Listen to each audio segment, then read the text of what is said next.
أعوذ بالله من الشيطان الرجيم. بسم الله الرحمن الرحيم. الحمد لله رب العالمين، وبه نستعين على أمور الدنيا والدين، وصلى الله وسلم على سيدنا ومولانا محمد خاتم النبيين وعلى آله وصحبه أجمعين، ولا حول ولا قوة إلا بالله العلي العظيم. اللهم لا علم لنا إلا ما علمتنا إنك أنت العليم الحكيم، ولا فهم لنا إلا ما فهمتنا إنك أنت الواسع الكريم. نسأل الله سبحانه وتعالى أن يعلمنا ويفهمنا ويفتح علينا فتوح العارفين، إنه بذلك قدير وبالإجابة جدير، وهو حسبنا ونعم الوكيل. إلى حضرة النبي محمد صلى الله عليه وسلم. الفاتحة. بسم الله الرحمن الرحيم. الحمد لله رب العالمين، الرحمن الرحيم، مالك يوم الدين. إياك نعبد وإياك نستعين، اهدنا الصراط المستقيم، صراط الذين أنعمت عليهم غير المغضوب عليهم ولا الضالين. آمين. Fata'addab ayyuhal miskinu zahiran wa batinan baina yadayillahi ta'ala. Maka beradablah engkau, wahai si miskin, secara zahir dan batin di hadapan Allah Subhanahu wa ta'ala. Ta'addubal abdi dzalilil muznibi, sebagaimana beradabnya seorang hamba yang hina. Al-muznibi, lagi berdosa, fi hadratil malikil jabbaril qahar, di hadapan sang maharaja al-jabbar yang maha perkasa, al-qahhar yang maha gagah. Dalam keadaan apapun kita dituntut untuk beradab. Ini disebut miskin, bukan miskin harta, tapi miskin rahmat Allah Subhanahu wa ta'ala. Maka sering kita dengar al-faqir ilallah, maksudnya orang yang butuh kepada Allah, bukan fakir nggak punya duit, bukan. Kadang orang hartanya banyak di dunia tapi miskin dari rahmat serta ampunan Allah Subhanahu wa ta'ala, saking banyak maksiatnya. Kita semua ini didudukkan oleh pengarang sebagai orang miskin, orang yang butuh dari kasih sayang Allah Subhanahu wa ta'ala. Jaga adab kita di hadapan Allah. Ibadah bukan urusan rukun, syarat, sah sholat atau tidak saja, tapi ibadah juga ada urusan adab. Ada yang namanya syarat sah sholat, ada yang namanya syarat diterimanya sholat. Beda tuh. Kalau syarat sahnya satu ibadah tergantung syarat dan rukunnya. Nanti pembahasannya di fikih. Sholat ada syaratnya. Apa syaratnya? Harus suci dari hadas. Apa syaratnya? Menghadap kiblat. Apa syaratnya? Masuk waktu. Apa syaratnya? Menutup aurat. Itu syarat sholat.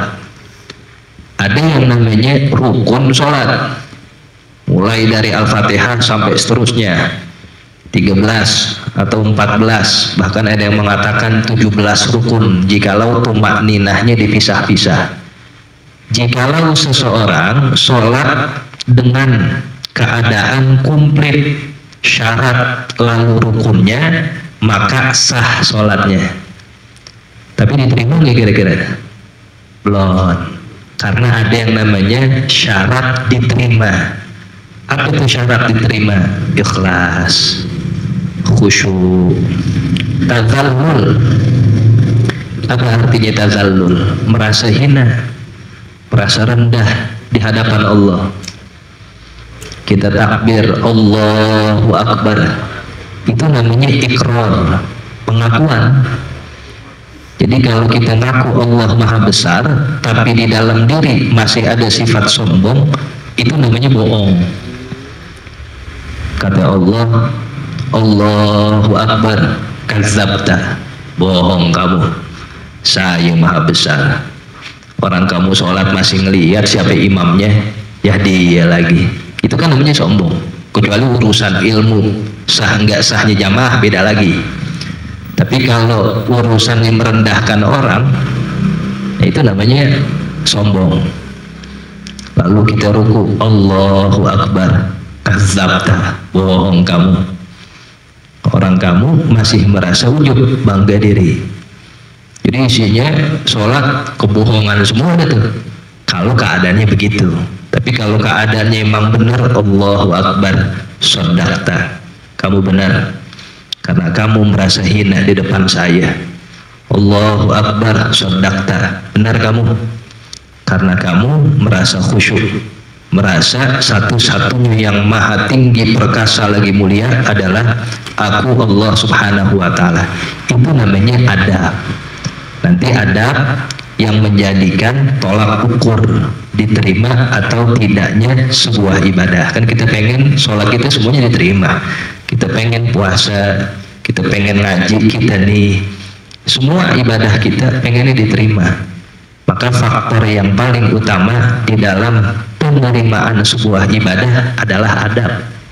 Ma wasolal wasilun illa bil adab. Tidaklah orang mendapatkan derajat yang tinggi di sisi Allah kecuali dengan adab. Kullama ya kaburul adabu kafurul ajru. Di mana semakin tinggi adab seseorang, maka semakin banyak balasan kemuliaan yang diberikan oleh Allah Subhanahu wa Ta'ala. Wajibahid, maka sungguh-sungguhlah engkau Allah yaraka maulaka haitsu nahaka, agar Tuhan engkau Allah Subhanahu wa Ta'ala tidak melihat engkau haitsu nahaka, di mana dia mencegah, melarang engkau. Wala yaftidaka, dan bersungguh-sungguhlah engkau agar Allah tidak kehilangan engkau haitsu amaraka, di mana Allah memerintahkan engkau. Sungguh-sungguh apabila di satu perkara Allah melarang, mencegah kita, jangan sampai di situ ada kita. Artinya segala macam kemaksiatan itu kan Allah larang. Jangan sampai kita termasuk orang yang melakukan. Memang bisa ijtihad, kata pengarang, ijtihad. Ijtihad itu harus ada, kalau kata anak sekarang harus ada effortnya, harus benar-benar digerakin, harus benar-benar ada usahanya. Jadi nggak bisa sambil lalu begitu aja, kita usaha. Begitupun di tempat di mana Allah perintahin, sungguh-sungguhlah kita, jangan sampai kita nggak ada di situ. Usahakan di mana ada taat, di mana ada ibadah, kita orang yang hadir di situ, sungguh-sungguh. Walan taqdiru ala zalika, dan engkau tidak akan mampu untuk melakukan itu illa bi an tuwazzi'a awqataka, kecuali dengan engkau membagi-bagi waktumu, wa turattiba awradaka, dan engkau mengatur wirid-wiridmu, min sobahika ila masaika, semenjak dari pagi sampai soremu. Jadi kita tidak akan mampu melakukan hal-hal demikian, jauh dari maksiat, dekat dengan taat, kecuali kita atur detik demi detik yang berjalan di hadapan kita. Sekarang jam berapa nih? Jam 8:30. Waktunya apa? Umpama waktunya lagi ngaji, ya berarti kita sungguh-sungguh hadir untuk ada di dalam satu ibadah yang namanya pengajian. Nanti jam sekian, jam sekian. Jadi memang teratur. Bukannya sambilan, arti sambilan. Yang enak apa ini sekarang ya? Kontak jam 10:30, yang enak ini nih. Enggak, ada catatannya. Nanti bangun jam 2, jam 3. Ya memang udah ada catatannya. Jam segitu waktunya ibadah anu dikerjain. Subuh waktunya ke masjid, ya emang udah waktunya dikerjain. Habis subuh wiridnya ini, habis zuhur wiridnya ini, habis asar wiridnya ini, habis maghrib, habis isya wiridnya ini. Itu namanya tartibul aurad. Keteraturan wirid-wirid itu harus ditentuin. Nggak bisa seenak kita aja. Yang enak apa sekarang nih ya? Baca Quran.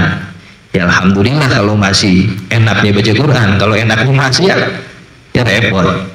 Nah itu semua yang menyebabkan nantinya kita di mana tempat Allah suruh taat ada, karena memang sudah tertib, sudah teratur waktu-waktunya. Fasghi ila ma yulqa ilaika, maka condonglah engkau terhadap sesuatu yang tersampaikan kepadamu min awamirillahi ta'ala, dari perintah-perintah Allah Ta'ala alaika terhadapmu.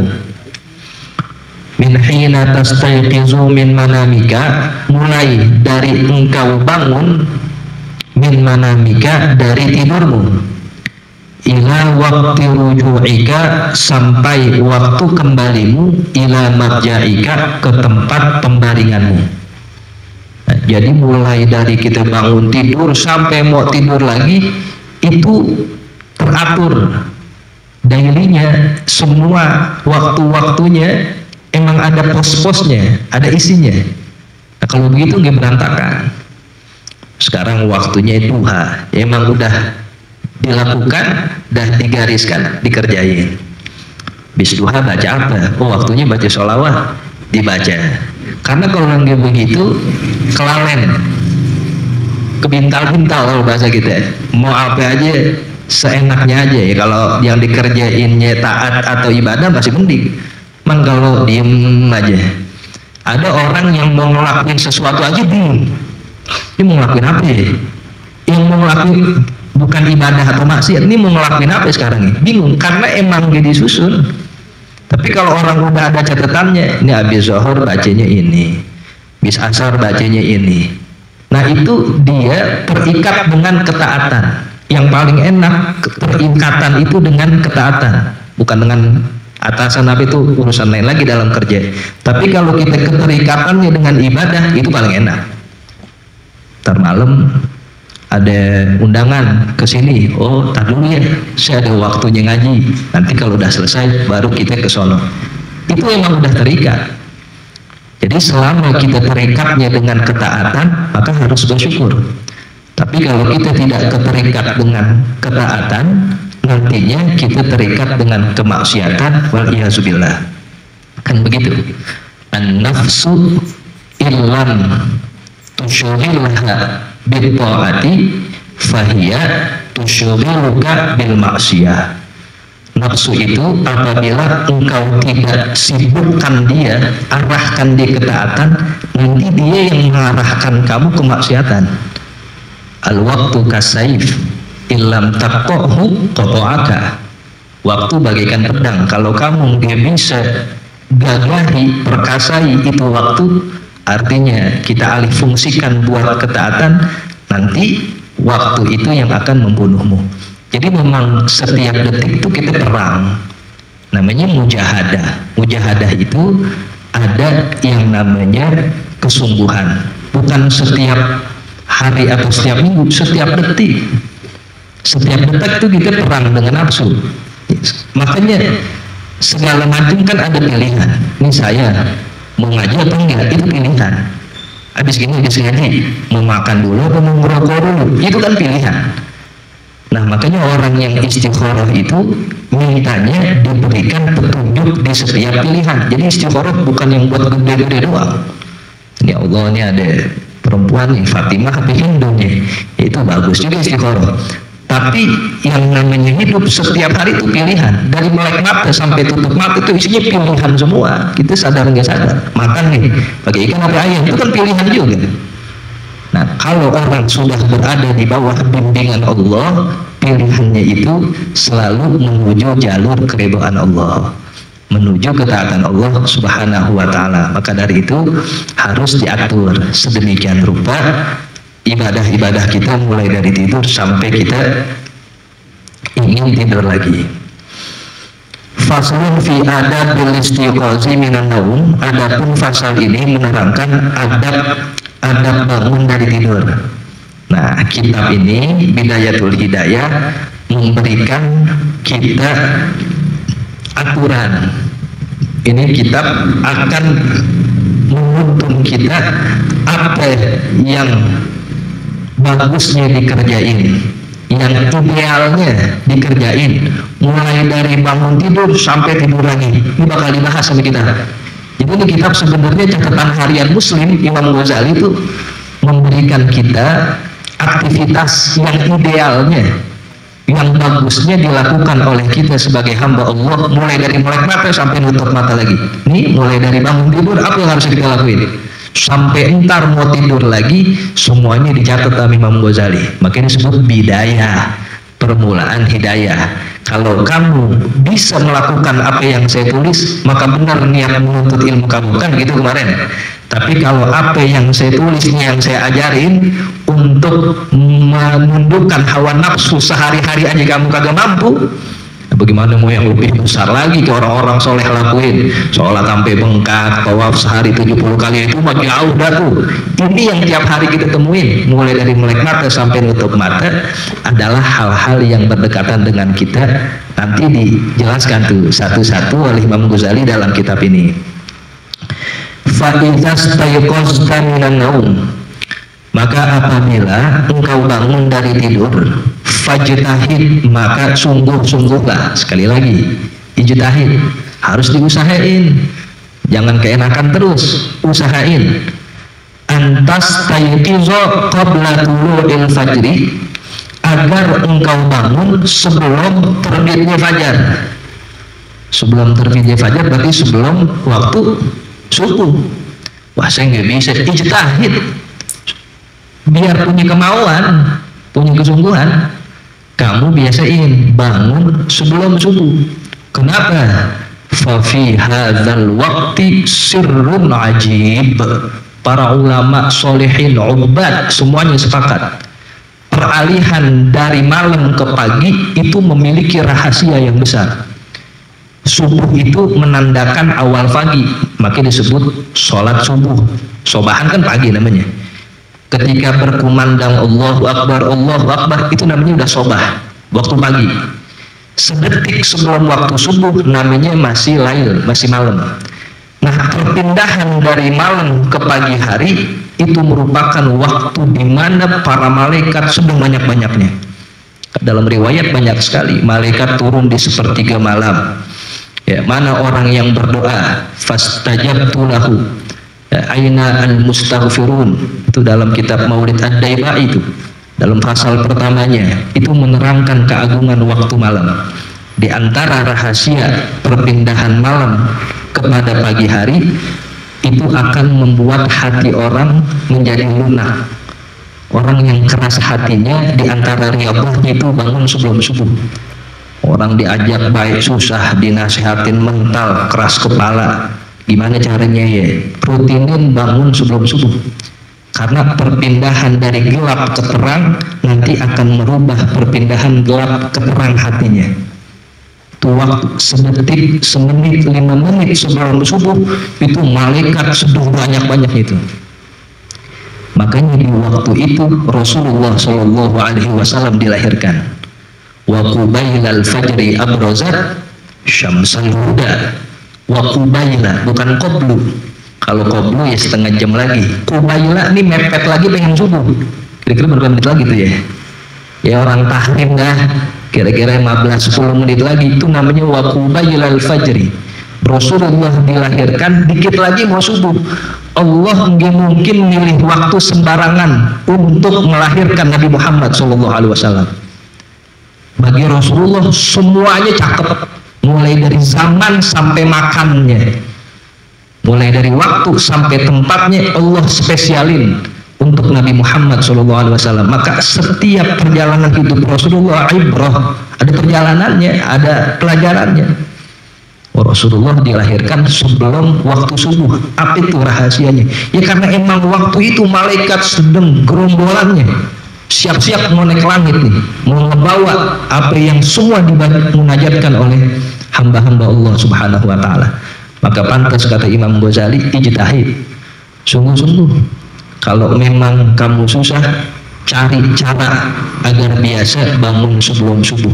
Usahakan ketika sebelum subuh 2 menit 5 menit lagi kita dalam keadaan dekat dengan Allah, apalagi zikir, apalagi sujud, apalagi baca Quran, apalagi sholawat, apalagi apapun kelakuan kita, usahakan pergantian dari malam ke subuh itu kita dalam keadaan ibadah kepada Allah Subhanahu wa taala. Emang biar apa ya amalannya? Biar dekat dengan Allah. Ya amalan minta entar banyak di dunia, bukan masalah harta. Itu waktu yang kita harapkan menambah kualitas iman kita, ketakwaan kita kepada Allah Subhanahu wa taala. Wal yakun awwala ma yajri ala qalbika, dan jadikanlah hal yang paling pertama mengalir di dalam hatimu, walisanika, dan di dalam lisanmu, zikrullah ta'ala, adalah mengingat Allah Subhanahu wa ta'ala. Pastikan huruf pertama yang keluar setelah kita bangun itu doa kepada Allah, apapun itu. Apa doa? Alhamdulillah doang, atau alhamdulillahilladzi ahyana ba'dama amatana wa ilaihi nusyur, atau kita bilang Allah, apapun itu, pastikan huruf pertama yang keluar setelah kita melek mata itu adalah huruf yang mengingatkan kita kepada Allah Subhanahu wa taala. Nah, maka di sini dikatakan faqul inda zalika, maka bacalah inda zalika ay inda istiqaz, tatkala kamu bangun daripada tidur, baca alhamdulillahilladzi ahyana ba'dama amatana wa ilaihi nusyur. Ini doa yang maklum dah, kita tahu. Segala puji bagi Allah, allazi ahyana ayqazana, zat yang telah menghidupkan saya, membangkitkan, membangunkan kami, ba'da amatana, setelah Allah mematikan kami, amatana ay anamana, setelah Allah menidurkan kami, wa ilaihi nusyur, dan hanya kepada Allah lah an-nusyur, tempat dibangkitkan. Harus kita mengucap syukur kepada Allah. Ya Allah, kita tadi tidur nggak tahu apa-apa. Selemah-lemahnya makhluk itu kan dalam keadaan tidur. Allah bebas mengubah kita apa saja tatkala tidur. Ada orang seharian maksiat mulu, saya rubah mukanya kayak muka kerak, pantas aja. Ya, karena emang begitu, tapi enggak, Allah sayang kepada kita. Maka dari itu jadikan syukur sikap pertama kita saat bangun dari tidur. Asbahna wa asbahal mulku lillah, ini lanjutan doanya. Kalau kita mau baca lebih bagus lagi. Kami masuk waktu pagi, wa asbahal mulku lillah, dan jadilah kerajaan lillahi, milik Allah Subhanahu wa ta'ala.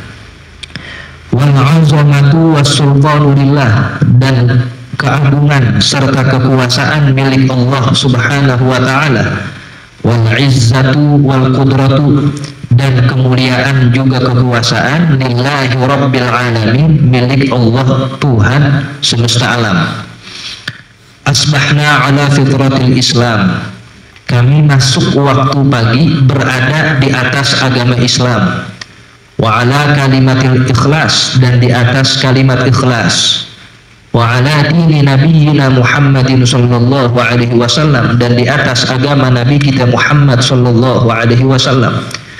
Wa ala millati abina Ibrahim hanifan muslima, dan di atas agama ajaran ayah kami, yaitu bapak dari seluruh nabi, Nabi Ibrahim, hanifah yang lurus, muslimah dalam keadaan muslim. Wa ma kana minal musyrikin, dan tidaklah ia tergolong orang-orang musyrik. Allahumma bika asbahna, ya Allah, dengan menyebut namamu kami masuk waktu pagi. Wa bika amsayna, dan dengan menyebut namamu nanti kami masuk waktu sore. Wa bika nahya, dan dengan menyebut namamu kami hidup. Wa bika namut, dan dengan menyebut namamu kami mati. Wa ilaikan nusyur, dan hanya kepadamu kami dikumpulkan. Allahumma inna nas'aluka an tab'atsana fi hadzal yaumi ila kulli khair. Ya Allah, sesungguhnya kami memohon agar Engkau mengarahkan kami di hari ini menuju segala kebaikan. Wa na'udzubika an najtariha fihi su'an, dan kami berlindung dengan menyebut namamu an najtariha, daripada kami berbuat fihi, di dalam hari ini, su'an, akan keburukan. Au najurrahu ila muslimin, atau kami menarik kepada keburukan itu ila muslimin, pada orang muslim. Au yajurrahu ahadun ilaina, atau seseorang yang menarik keburukan ilaina, kepada kami. Nas'aluka khaira hadzal yaum, kami memohon kebaikan pada hari ini. Wa khaira ma fihi, dan kebaikan sesuatu yang ada di dalamnya. Wa na'udzubika min syarri hadzal yaum, dan kami berlindung kepadamu dari buruknya hari ini. Wa syarri ma fihi, dan buruknya sesuatu yang ada di dalamnya. Ini doa dibaca ketika setelah bangun tidur. Jadi dari awalnya aja udah i'timad 'ala Allah. Dia sudah menyandarkan dirinya kepada Allah. Ini hari lama ya Allah, sampai malam 24 jam. Segala macam kemungkinan bisa terjadi. Mau yang baik, mau yang buruk, mau nikmat, mau musibah di hari ini, kagak ada yang tahu. Maka dari itu, jadikan kebaikan ada pada hari ini. Jauhkan segala macam keburukan ada pada hari ini. Man ya'tamada 'ala Allah fahuwa faiz. Orang yang dari awalnya sudah bersandar kepada Allah, maka dia beruntung. Apapun yang terjadi, tawakkalna 'ala Allah. Ya, kayaknya kalau kita keluar bismillahi tawakkaltu 'ala Allah. Doa dulu apa kerja dulu tuh? Doa dulu. Jadi kalau ada bilang kerja dulu baru doa, salah. Doa dulu baru jalan, baru kerja. Kan doanya begitu. Kita keluar dari rumah, bismillahi tawakkalna 'ala Allah. La haula wala quwata. Saya serahkan kepadamu. Yang di rumah istri kita, yang di rumah anak kita, yang di kerjaan nanti bagaimana, tawakkalna 'ala Allah, baru kita kerja.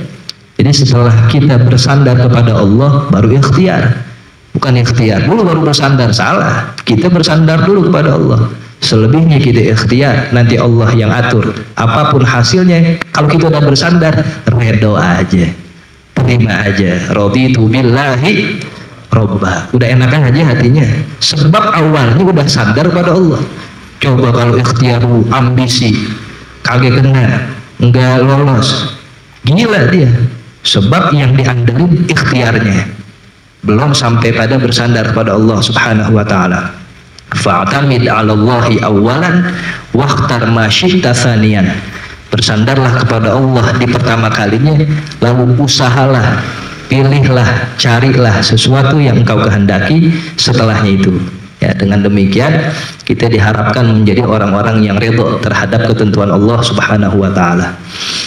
Fa idza labista thiyabaka, lalu apabila engkau memakai pakaianmu, dah tuh bangun tidur baca doa, mau ganti pakaian nih.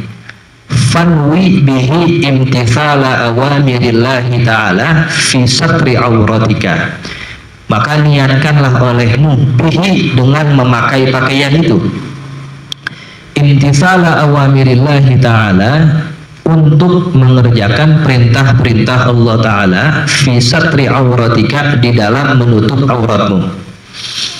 Wahzar ayyakuna qasduka min libasika mura'atal khalqi fatakhsar, dan berhati-hatilah engkau menjadikan tujuanmu dari berpakaian mura'atal khalqi, bersikap riya kepada makhluk, fatakhsar, sehingga engkau merugi.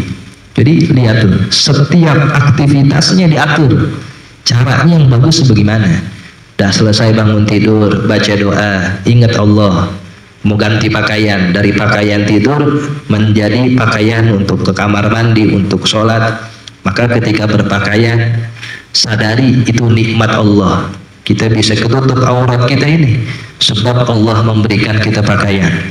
Kita bisa ya beribadah dengan menutup aurat, dengan Allah kasih pakaian. Maka setiap pakaian yang kita gunakan, hadirkan rasa syukur kepada Allah Subhanahu wa taala dan jauhkan dari sikap riya atau membanggakan diri terhadap makhluk. Baca doanya.